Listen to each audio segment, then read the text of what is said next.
ఏమైతుందో మీరు చూస్తూ ఉన్నారు. రాష్ట్రంలో ఏమైతా ఉంది, నిన్న షాద్ నగర్లో ఒక సైకో రాజ్ కుమార్ అనే ఒక సైకో ముగ్గురు పిల్లల్ని ముగ్గురు పెద్దవాళ్ళను ఆరుగురిని గొంతు కోసి చంపిండు. ఎంత బాధ అనిపిస్తుంది. అలా ఇంకా బాధ కలిగేది ఏంటంటే 7 కుటుంబ సభ్యుల్లో ఒక్కరు మిగిలిపోయింది. ఆ ఒక్కరు ఎవరంటే ఒక అమ్మాయి, పాపం చిన్న పిల్ల, చెవులు వినబడవు, మాటలు రావు, కాళ్ళు లేవు. ఆ అమ్మాయి పరిస్థితి ఏమైతుంది ఒక్కసారి ఆలోచించండి. ఇంతకాలం వీళ్ళే ఆ అమ్మాయికి నోట్లో కలిపి అన్నం పెట్టిండ్రు, ఆ అమ్మాయిని బాత్రూమ్ తీసుకుపోయిండ్రు, ఆ అమ్మాయికి స్నానం చేయించిండ్రు, ఆ అమ్మాయికి బట్టలు వేపించిండ్రు. ఇప్పుడు ఆ సైకోగాడు ఆ పిల్లని ఒక్కదాన్ని విడిచిపెట్టి మొత్తం 6గురిని చంపిండు.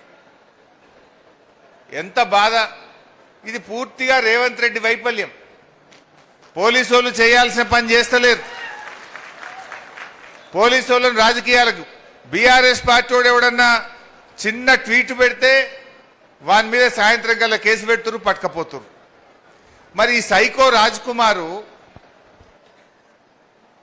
అమ్మాయిని రేప్ చేసినాడు. మైనర్ అమ్మాయిని రేప్ చేస్తే 45 రోజుల పాటు పోలీసు వాళ్ళు ఎందుకు అరెస్ట్ చేయలేదు? 45 రోజుల పాటు మీరు అరెస్ట్ చేసి పోక్సో చట్టం కింద వారిని జైలుకు పంపితే ఇవాళ ఈ 6గురు ప్రాణాలు కాపాడబడేవాళ్ళు కదా. రేవంత్ రెడ్డి వచ్చినాక ఇలా ఆడపిల్లలున్న తల్లిదండ్రులు భయపడే పరిస్థితి ఏర్పడ్డది.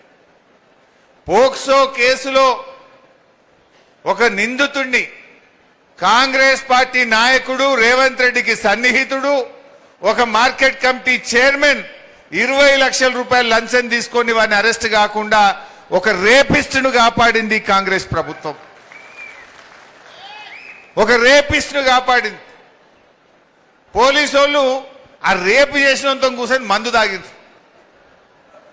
పోలీసు వాళ్ళు వాడిని అరెస్ట్ చేయకుండా 45 రోజులు టైం ఇస్తే వాడు కోర్టుకు పోయి బెయిల్ తెచ్చుకున్నాడు. 20 లక్షలు ఖర్చు పెట్టిండు, వచ్చి ఆయనతో 6గురిని ఊచకొత్త కోసిండు. నిన్న ఒక ఆయన రేవంత్ రెడ్డి గారిని ఆంధ్రప్రదేశ్లో వెనకైన పేపర్ బాయి పేపర్లు ఎత్తుండే గోడల మీద పెయింటింగ్ రాతలు రాస్తుండే రేవంత్ రెడ్డి అని అన్నాడట.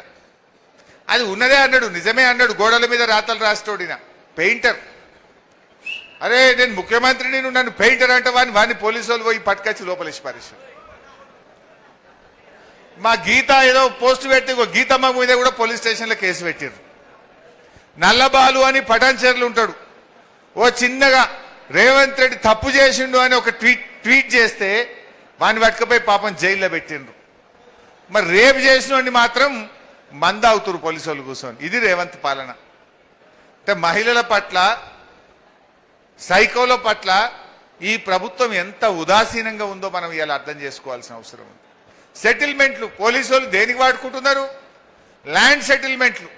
ఇందాక రాంగ భూపాల్ రెడ్డి అంటుండే మా దగ్గర కూడా నారాయణఖేడ్లో సెటిల్మెంట్లు బాగా అయిపోయినాయి అన్న. ఒకటే పోలీసు వాళ్ళు ఓవుడు, మామూలు వసూలు చేసుడట. సెటిల్మెంట్లు పెరిగిపోయినాయి.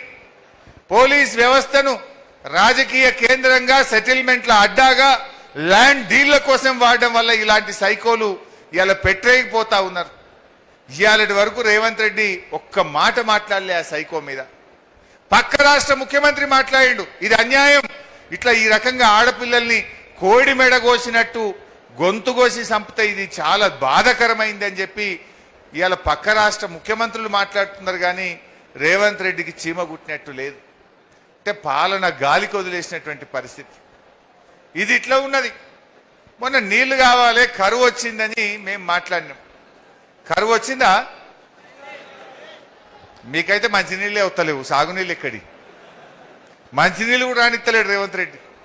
ఆ సంగతి కూడా చెప్తా. కరువు వచ్చిందా రేవంత్ రెడ్డి? కన్నెపల్లిలో కట్కొత్తు అని మేమన్నాం. కట్కొత్తవా రేవంత్ రెడ్డి అంటే నీ పీకలొత్తుతా అంటుండు. అంటే అడుగుడు తప్పట. పాపం రిటైర్డ్ ఇంజనీర్ శ్యామ్ ప్రసాద్ రెడ్డి గారు మేడిగడ్డ బ్యారేజీ లేకుండా కట్క ఒత్తచ్చు, గోదావరి నీళ్లు ఎత్తచ్చు అని రిటైర్డ్ ఇంజనీర్లు చెప్తే ఆయనని చెంచల్ కూడా జైల్లో పెడతా అంటాడు. ఇదా ఒక ముఖ్యమంత్రి చేయాల్సిన పని? సరే మేం చెప్తే రాజకీయం అంటివి. మరి ఆయన రిటైర్డ్ ఇంజనీర్, ఏ పార్టీ కాదు, 80 ఏళ్ల వయస్సు ఉన్నది, కరువు పడ్డది, కష్టం వచ్చింది, మంచినీళ్ళు దొరకటట్లేవు, కట్టుకొత్తవయ్యా రేవంత్ రెడ్డి అంటే నిన్ను చెంచల్ కూడా జైల్లో పెడతా అంటాడు. అంటే నేను అందుకే నిన్ను ఒక మాట అన్నా. ఒక విలేకరు అడిగిండు, సార్ మరి ఇదంతా సరే కానీ కరువు పడ్డది, మరి నీళ్లు లేవు, పొలాలు ఎండిపోతున్నాయి, మంచినీళ్ళు లేక ప్రజలు ఇబ్బంది పడుతున్నారు, పంటలన్నీ పోతున్నాయి సార్, మరి ఎట్లా నువ్వేం చేస్తావు అని అడిగిండు. ఏమున్నది, హరీష్ రావుదో కేసీఆర్నో కోస్తాడట, రక్తం పంటల మీద జల్లితే పంటలు వండుతాయట.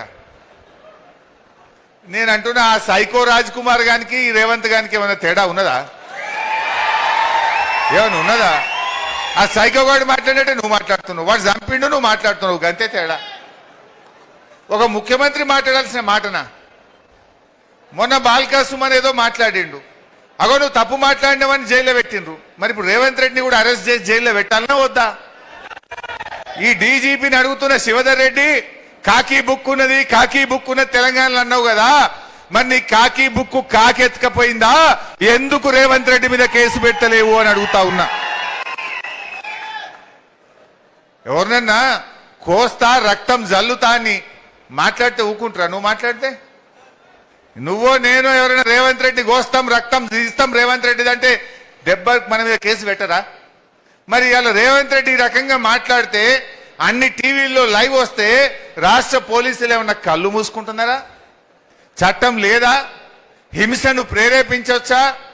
ఏ వ్యక్తి అయినా సరే హింసను ప్రేరేపిస్తే,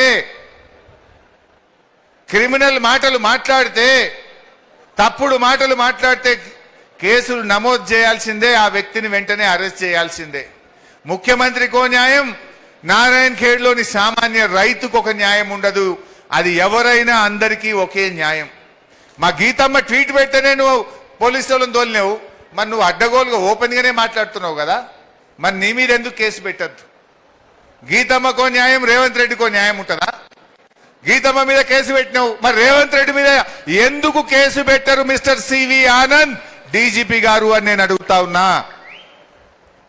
అంటే ఈ రకంగా ఇలా రాష్ట్రంలో మొత్తం కూడా పరిస్థితి చాలా దారుణంగా తయారైనటువంటి పరిస్థితులు.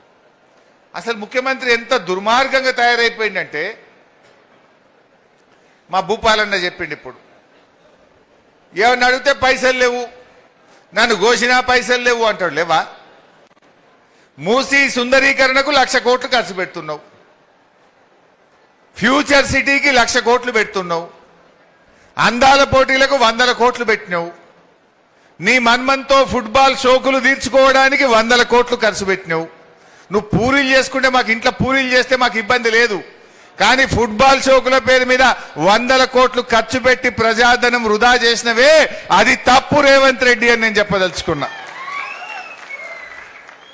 పూరీలు చేసుకో, బిర్యానీ చేసుకో, ఏమైనా చేసుకో, నీ ఇల్లు నీ మన్మడ్ నీ ఇష్టం. కానీ 100 కోట్లు ఖర్చు పెట్టి గా పైసలతో 4 స్కూళ్లు కట్టచ్చు, 4 కాలేజీలు కట్టచ్చు, 4 రోడ్లు వేయచ్చు. కానీ ఫుట్బాల్ షోకులు తీర్చడానికి ఖర్చు పెడితే తెలంగాణ ప్రజలు క్షమించరు. ఇవాళ పక్క రాష్ట్రాల్లో ఎన్నికలు జరిగితే ఫుల్ పేజ్ యాడ్లు ఇస్తాడు పేపర్లల్లా. రైతు బంద్ వేస్తే ఎకరానికి ఒక మీటింగ్ పెడతాడు. అది ఎవరి సొమ్ము? గవర్నమెంట్ పైసలతోని. 3,000 బస్సులు పెట్టిండు. ఖమ్మంలో రైతు బంధు పైసలు వేస్తా అని 3,000 బస్సులు పెట్టి మీటింగ్ పెట్టిండు. అంటే దాదాపు 100 కోట్లు బాయే కదా. మరి నన్ను కోసినా పైసలు లేవంటావు, నువ్వు 100 కోట్లు ఖర్చు పెట్టి మీటింగ్ పెడతావా?